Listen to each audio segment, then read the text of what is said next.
Romains 12, versets 1 à 21.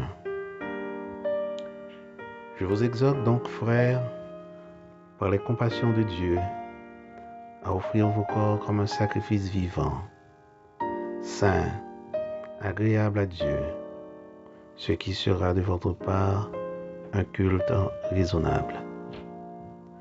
Ne vous conformez pas au siècle présent, mais soyez transformés par le renouvellement de l'intelligence, afin que vous discerniez quelle est la volonté de Dieu, ce qui est bon, agréable et parfait.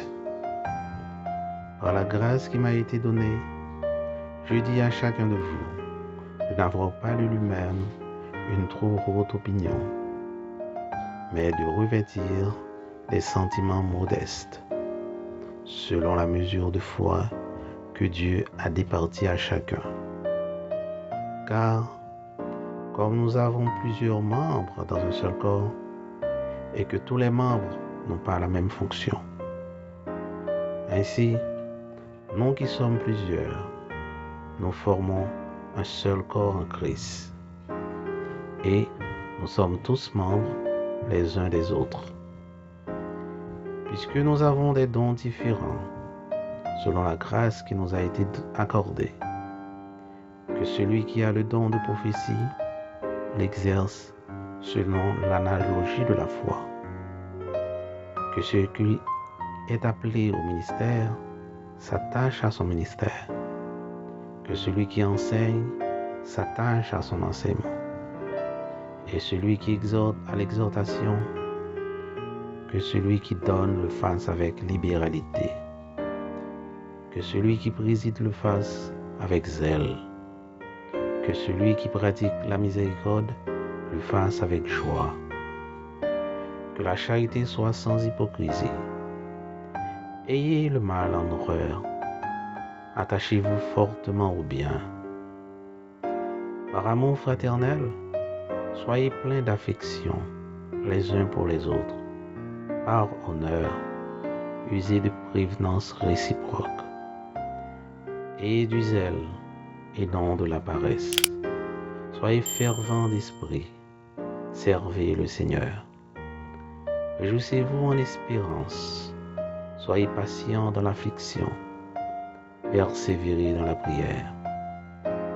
Pourvoyez aux besoins des saints. Exercez l'hospitalité. Bénissez ceux qui vous persécutent. Bénissez et ne maudissez pas. Réjouissez-vous avec ceux qui se réjouissent. Pleurez avec ceux qui pleurent. Ayez les mêmes sentiments les uns envers les autres. N'aspirez pas à ce qui est élevé, mais laissez-vous attirer par ce qui est humble. Ne soyez point sages à vos propres yeux. Ne rendez à personne le mal pour le mal. Recherchez ce qui est bien devant tous les hommes. S'il est possible, autant que cela dépend de vous, soyez en paix avec tous les hommes. Ne vous vengez point vous-même, bien-aimés, mais laissez agir la colère, car il est écrit: à moi la vengeance, à moi la rétribution, dit le Seigneur. Mais si ton ennemi a faim, donne-lui à manger.